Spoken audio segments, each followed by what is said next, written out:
来继续来看台中市的公车企业客运一个司机，刚弄死着东海大学的女学生。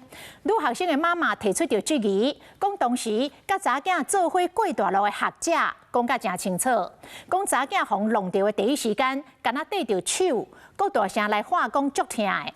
但是司机落车查惯了后，是搁爬起伫车顶，甲这个车驶去行。结果女学生第二届防卫颔棍交过，才会死亡。企业客运是开记者会来道歉，也毋过针对着第二届甲女学生交事这件代志，因讲已经进入到司法的程序，无加做回应。学姐直接清清楚跟我说，她是活着的，她只有手被你压到，是因为你又上车又动了车子，她才是被你硬生生再用轮胎压过去。东海女大学生吴国豪企业公车姓谢司机弄死，因老母真生气。伊即个讲因查某囝超回当时，毋是随断开，是互这个姓谢司机告2摆。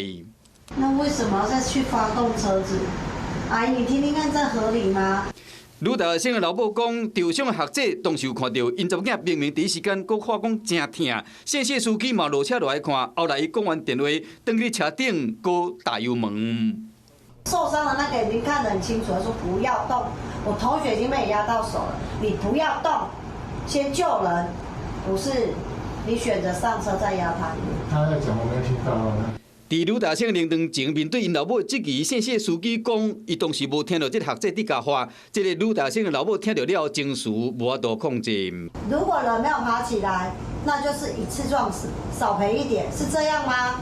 女大生无辜无命，即马家属质疑讲，这个司机甲告2摆，伫网络引起讨论。公司的态度就是勿枉勿纵，那我们也希望司法尽快的调查之后，能够还给社会大众跟家属一个真相。